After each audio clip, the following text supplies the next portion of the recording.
Assalamualaikum to everyone. Today our topic is again state succession. In this topic we are not going to discuss about the theories because that was discussed in the last topic. So it is the second presentation in this regard for state succession. But here we are just going to talk about the instances, and that will be some practical examples, especially हम conventions को कुछ discuss करेंगे, relevant articles को discuss करेंगे, ताकि हम पे थोड़ा ज़्यादा वाजे हो जाए कि प्रैक्टिकली स्टेट सक्सेशन के जो इंस्टेंसेस हैं वो क्या हैं. So let us start. State succession and succession of governments. These are two different ideas. In the former case, we deal with the transmission of rights or obligation from states. So, one state will be again predecessor state, and the other state will be successor state, as we have discussed before. But in state succession, this is also called, and I have written it here also, it is the external change. जब एक state टूट जाए, चाहे partial succession हो या वो टूट जाए, यूनिवर्सल सक्सेशन हो, दोनों तरह की सक्सेशन में, स्टेट सक्सेशन में the change is external. But when it comes to governments, it is the internal change. Vienna convention 1978 and 1983, these two conventions deal with the idea of state succession, and we have discussed also in our previous questions, so I'm not going to waste more time here. The only problem that we actually face in this topic is that even if we say that rights and obligations do transfer from a predecessor state to successor state, what will be the limit? What will be the extent of such transmission? This is what we need to understand. This is what we need to grasp through this topic. तो idea हमारा सिर्फ basically इस पूरे topic में ये है कि that is to determine the extent of transfer of rights and liabilities to new state, which is a very complex idea. ये जो थर्ड पॉइंट है इस स्लाइड पे, ये आप समझ लें कि कोर आइडिया है इस पूरे क्वेश्चन का. So first we will talk about succession to treaty rights and obligations. 1978 का जो वियना कन्वेंशन है वो स्पेसिफिकली डील इसी चीज़ से करता है कि ट्रीटी राइट्स क्या पास ऑन होते हैं या नहीं होते, कौन से पास ऑन होते हैं और कितनी हद तक होते हैं. Again the extent, to determine the extent of such transmission. So there is no general rule, but Vienna convention 1978 tried its best. हालांकि ये हम बहुत से इंटरनेशनल लॉयर्स इसको अभी तक क्रिटिसाइज करते हैं कि this has not, international law itself has failed to give a general rule. बहुत से इंटरनेशनल लॉ के अभी हमने पहले रिकग्निशन का टॉपिक भी देखा, टेरिटोरियल सॉवरेनिटी का टॉपिक भी हमने देखा. उन सारे टॉपिक्स पे कुछ जनरलिटी आपको नज़र नहीं आती, even though, but again we know that international law is in developing phase. So we hope that in future एक जनरल रूल वर्ल्ड सोसाइटी में निकलेगा. Again, but one thing you have to understand in this regard, that this Vienna Convention has already incorporated many other customary rules, जो कि already rules मौजूद थे लेकिन वो customary थे, वो उनको बाकायदा इस कन्वेंशन में अडॉप्ट किया गया. And all those instances which are not covered by this convention will be covered by the customary rules. जिस तरह के हमने ये पहले पढ़ा था कि सोर्सेज ऑफ इंटरनेशनल लॉ के टॉपिक में, कि जब भी कोई मामला पेश आता है तो सबसे पहले तो कन्वेंशन देखी जाती है. अगर कन्वेंशन नहीं है तो फिर कस्टमरी रूल्स की तरफ जाया जाता है. और ये बात ये कन्वेंशन खुद बता रहा है कि अगर इस कन्वेंशन में उस किसी चीज़ का हल नहीं है तो आप कस्टमरी रूल्स की तरफ जाएं. सो आर्टिकल 11 एंड 12, अगेन मैंने सरसरी सी आपको आइडिया हो जाए कि इसके आर्टिकल 11 और 12 1978 के कन्वेंशन के ये कहते हैं कि अगर बाउंड्री जो है, boundary that will remain the same, कि अगर कोई स्टेट चाहे टूटती है, चाहे वो जो है उसके अंदर कोई स्टेट जम होती है, लेकिन with respect to other states जो ओवरऑल बाउंड्री है that will stay the same. ये जो, क्योंकि बाउंड्री की जो आपने जो ट्रीटीज, क्योंकि आप एग्रीमेंट्स, बायलैटरल एग्रीमेंट्स के जरिए तो एक बाउंड्री को आप सेटल करते हैं ना, तो ये एग्रीमेंट्स सर्वाइव करते हैं। अब it also depends upon the nature of the treaty, क्योंकि कई ट्रीटीज की नेचर ही ऐसी होती है कि उन्होंने सर्वाइव करना होता है। जिस तरह के हांगकांग जब चाइना को ट्रांसफ़र भी हुआ था 1997 में, तो उस वक्त उसके पास वो दो ट्रीटीज थी, जिनमें से एक सिविल एंड पॉलिटिकल राइट्स की थी और दूसरी economical, social and cultural rights की थी। और ये उस वक्त ये इन्होंने सर्वाइव किया। और आज तक जब अब 2020 में हम देखते हैं कि जब हांगकांग में प्रो डेमोक्रेसी जो प्रोटेस्ट थे, वो इन्हीं कोविनेंट्स की बेस पे वो करते हैं कि हमें एक सेमी एटोनमस हमारी टेरिटरी उसको, उसकी जो एटोनमी है उसको बहाल रखा जाए, क्योंकि उनको डर है कि चाइना जो है उनका वो एटोनमस करेक्टर जो है वो ले रहा है, वापस ले रहा है। If any successor state has benefited from a treaty, okay, this is the core test. ये वो टेस्ट है जो कि बेस करता है कि अगर किसी एक मुल्क ने जो है वो किसी ट्रीटी से कोई फ़ायदा उठाया हो, तो अगर जिस हिस्से में फ़ायदा उठाया गया हो, अगर वो हिस्सा, चाहे वो हिस्सा किसी और स्टेट में जम हो जाए, चाहे वो हिस्सा अलहदा हो जाए, यानी दोनों सूरतों में उस हिस्से की हद तक जो है वो राइट, वो जो ऑब्लिगेशन है वो पास ऑन होगी। और ये बात यूएस ने की थी कि यूएस जो है वो इस बात को काफ़ी ज़्यादा वो उसने वो उसका बिलीव था इस बात पे ज़्यादा। We will discuss it in other, I mean in this question later on.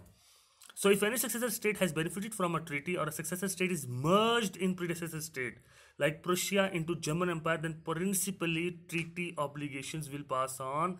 Benefit अगर किसी एक मुल्क ने उठाया है तो वो benefit जिसने उठाया है, अब जिस टेरिटरी पे उठाया गया वो रहेगा। जिस तरह के पाकिस्तान और बांग्लादेश के जो पब्लिक डेट्स का जो मामला था, तो उसमें पाकिस्तान की प्ली यही थी कि जो डेट्स लिए गए वो बांग्लादेश की फलाह बहबूद के लिए लिए गए थे। तो अब बांग्लादेश चूंकि अलहदा हो चुका है 1971 के बाद, तो ये डेट्स उनसे लिए जाए, which is a good argument actually. अच्छा, नेक्स्ट आता है हमारा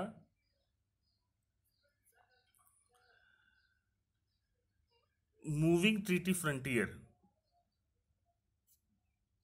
sorry, moving treaty frontier rule that is actually incorporated in article 15। और ये सिंपली ये कहता है कि पॉलिटिकल ट्रीटीज जो है वो सर्वाइव नहीं करती है। और ये याद रख ले, पॉलिटिकल ट्रीटीज हमने पहले भी देखा था, जितनी थ्योरीज थी उनमें पॉलिटिकल ट्रीटीज का कोई जिक्र नहीं था अक्सर, स्वाई यूनिवर्सल सक्सेशन जो थ्योरी है उसके अलावा। क्योंकि पॉलिटिकल थ्योरीज तो होती ही उन दो मुल्कों के दरमियान है कि वीज़ाज कैसे देने हैं, कोई मुलजिमों को कोई हमने एक्सट्राडाइट करना है, किसी को असाइलम देना है, ये चीज़ें सर्वाइव नहीं करती। अब but it is a question, the big question is कि what constitutes a political treaty? I mean, this is a good question और it's basically $1 million question। लेकिन अनफॉर्चुनेटली इंटरनेशनल लॉ के पास इस चीज़ का कोई जवाब नहीं है। लेकिन अगर पॉलिटिकल ट्रीटीज सर्वाइव सिर्फ उसी सूरत में हो सकती हैं जब सक्सेसर स्टेट और प्रीडिसेसर स्टेट आपस में कोई बायलैटरल एग्रीमेंट कर लें। Rights and liabilities under Convention of Universal Application of Law may pass. Still, right to be a party to any convention can't be claimed. और this is a very important point actually, कि आप ये देखें कि अगर एक नई state बनती है तो उसके ऊपर ऑलरेडी उन कन्वेंशंस का इतलाक होना शुरू हो जाएगा जिनकी वो पार्टी ना भी हो। जिस तरह अगर हम कह लें कि जिनेवा कन्वेंशन जो प्रिजनर ऑफ वॉर है, कोई मुल्क उस कन्वेंशन का पार्टी ना भी हो ना, तो भी क्योंकि वो एक जनरल रूल अप्लाई हो रहा है, जो एक जनरल रूल ड्रॉ हो रहा है वहाँ से, तो वो उस पर अप्लाई होगा। लेकिन अगर कोई मुल्क, लेकिन वो मुल्क ये क्लेम नहीं कर सकता कि मुझे इस कन्वेंशन का पार्टी बनाएं। ये तो रिकग्निशन का तो एक पूरा प्रोसेस है ना। तो याद रख लें इस पॉइंट पे जो बेसिकली बात हो रही है वो ये हो रही है कि एक state, even if it is not a party to a covenant, it is not party to a convention, लेकिन वो कन्वेंशन एक जनरल प्रिंसिपल ड्रॉ कर रहा है, तो वो जनरल प्रिंसिपल उस मुल्क पे, हालांकि वो उस कन्वेंशन का पार्टी ना भी हो, उस पर अप्लाई होगा। और अप्लीकेशन होने के बाद वो ये बेशक अगर वो मुल्क कहता है ठीक है जी मैं इसको अपने ऊपर अप्लाई करता हूँ, मुझे मेंबरशिप दे, नो, क्योंकि हम आगे देखेंगे कि मेंबरशिप जो है वो ट्रांसफ़र नहीं होती। Article 3138 deal with the special cases where two or more states unite to form a successor state. It shall depend entirely on the nature of treaty to understand if the same passes on or not. कुछ treaties को देखा जाता है कि वो treaties हैं किस nature की, अगर तो इस नेचर की हैं, क्योंकि अच्छा ये नेचर की सर याद रख लें, इन सारे मामलात को देखा जाता है नेचुरल जस्टिस के प्रिंसिपल्स के तहत, कस्टमरी लॉ के प्रिंसिपल्स के तहत, और इक्विटी को देख के कि इक्विटेबल है या नहीं है, कि कोई ट्रीटी की नेचर ऐसी है कि अगर उसको ट्रांसफर किया जाए तो it will not create an obstacle in the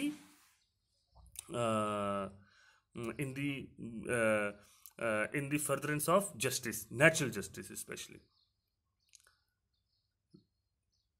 Next है contractual rights and public debts. This is a very important topic कि पब्लिक डेट्स का, जिस तरह भी हमने बांग्लादेश और पाकिस्तान की मिसाल ली कि क्या होगा। अच्छा एक बात याद रखें कि जो डैमेजेस के काइंड ऑफ डैमेजेस में आपने देखा पढ़ा होगा कि अनलिक्विडेटेड डैमेजेस और लिक्विडेटेड डैमेजेस में क्या फ़र्क है। अनलिक्विडेटेड डैमेजेस वो डैमेजेस होते हैं कि विच आर नॉट कैलकुलेटेड। किसी भी कॉन्ट्रेक्चुअल राइट, अगर कोई अनलिक्विडेटेड डैमेज है किसी भी कॉन्ट्रैक्ट का, वो पास ऑन नहीं होगा, लेकिन लिक्विडेटेड डैमेज वो पास ऑन होता है। कंसेशनरी कॉन्ट्रैक्ट्स जो हैं वो कॉन्ट्रैक्ट होते हैं जो बड़े लोकल नेचर के होते हैं, जैसे कोई for laying down of railways हो गया, किसी एक इलाके में कोई रेलवेज आपने करनी है, उधर वहाँ पे कोई कैनल सिस्टम को आपने डेवलप करना है, तो इस किस्म के जो कॉन्ट्रैक्ट्स होते हैं वो सर्वाइव हो भी जाते हैं, नहीं भी सर्वाइव होते, लेकिन जिस मुल्क ने वो खर्चा किया वो क्रेडिटर को आपने ना एक याद रख लेगी। जितने ट्रीटीज हमने ये पढ़ी है ना, ये इनका जो बेसिक एक मकसद वो ये भी था to preserve the loss of creditor. Creditor को लॉस नहीं होना चाहिए। क्रेडिटर को इस चीज़ से कोई फर्क नहीं पड़ता कि कौन सा मुल्क बना है, कौन सा तबाह हुआ है। क्रेडिटर को आपने पैसे देने हैं, चाहे वो सक्सेसर दे या प्रीडिसेसर दे, या आपस में एग्रीमेंट करें, इट डजंट, वो उनका कंसर्न नहीं है। Public debts usually survive to the state who took the benefit. This is the core idea here again, जिसने बेनिफिट लिया हो।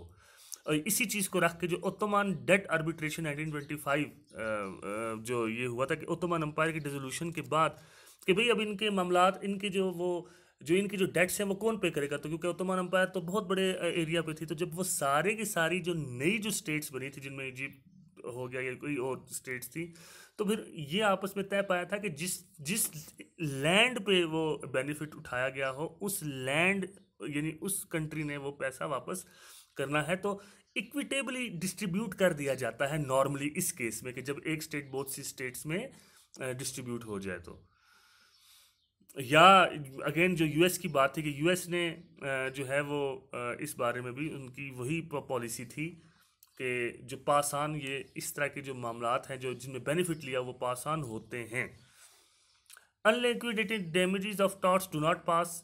अगेन जो अनलिक्विडेटेड डैमेज वो पास बिल्कुल नहीं होगा। Article 11 of Vienna convention 1983 allows the succeeding state to take property. अगर किसी एक स्टेट की कोई प्रॉपर्टी बाहर मौजूद है और वो स्टेट टूट जाए, या वो उसकी जो सक्सीडिंग स्टेट है वो उस प्रॉपर्टी को क्लेम कर सकती है। Succeeding state is not bound to give nationality not the predecessor state to revoke the same.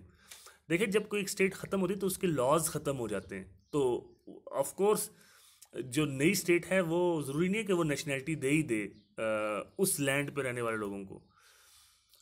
वो कह सकती है कि भाई तुम्हारी नेशनैलिटी जो है वो पिछली स्टेट की ही चलती रहेगी।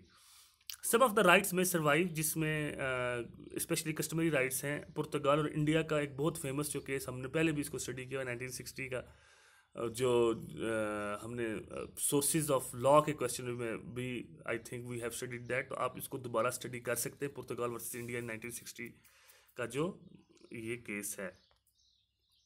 Succession of government is a very important thing to understand. ये एक बड़ा कम्प्लेक्स आइडिया हो जाता है, क्योंकि नॉर्मली तो ये कहा जाता है ना कि गवर्नमेंट्स चेंज होती रहे तो लाइबिलिटीज़ उधर ही रहती हैं, राइट्स उधर ही रहते हैं। लेकिन अगर किसी मुल्क में कोई रेवोल्यूशन आ जाए, कोई अनकॉन्स्टिट्यूशनल चेंज आ जाए ऐसी, तो उस वक्त शायद सिनेरियो ये ना हो, क्योंकि इस सूरत में हो सकता है कि जो रेवोल्यूशनरी गवर्नमेंट है वो माने ही ना पुरानी चीज़ों को, और दूसरे ममालिक जो हैं वो इवन ड्यूरिंग रेवोल्यूशन अगर वो इसमें इंटरफेयर कर रहे हैं बार बार उस गवर्नमेंट को, जो गवर्नमेंट जो पेरेंट गवर्नमेंट थी उसको सस्टेन करने के लिए, तो जाहिर सी बात है रेवोल्यूशनरी गवर्नमेंट जो उस स्टेट को जो है वो हॉस्टाइल ही कंसिडर करेगी, तो मुश्किल हो जाएगा उन ऑब्लिगेशंस को ऑनर करना। इसी तरह इंसर्जेंट्स वाले केस में भी, कि अगर इंसर्जेंसी है, इंसर्जेंट्स ने एक जगह पर डिफेक्टो गवर्नमेंट बना ली है, और अगर बाद में जो पेरेंट गवर्नमेंट है वो दोबारा टेक ओवर कर ले उस इंसर्जेंट्स उन इंसर्जेंट्स पे, तो पेरेंट गवर्नमेंट को आप लाइबल नहीं कह सकते कि उन्होंने जो है वो इंसर्जेंट्स वाली डिफेक्टो गवर्नमेंट, क्योंकि फिर वो ये कहेंगे कि भाई आपने इंसर्जेंट्स के साथ क्यों कॉन्ट्रैक्ट्स किए, उनके साथ आपने जो कॉन्ट्रैक्ट्स किए, तो you should now face your on, face the consequences. उनके पास तो डिफेक्टो गवर्नमेंट थी, हम उनके किए हुए वादों को हम ऑनर नहीं कर सकते। ये पेरेंट गवर्नमेंट उस वक्त करेगी जब वो इंसर्जेंट्स के एरियाज को टेक ओवर कर लेगी दोबारा, अगर ये सिनेरियो पेश आए। तो again it's a for sure it's a very complex topic, it's not that easy to grasp, और in case you have more questions you can ask me. I hope this presentation was fruitful for you. Thank you.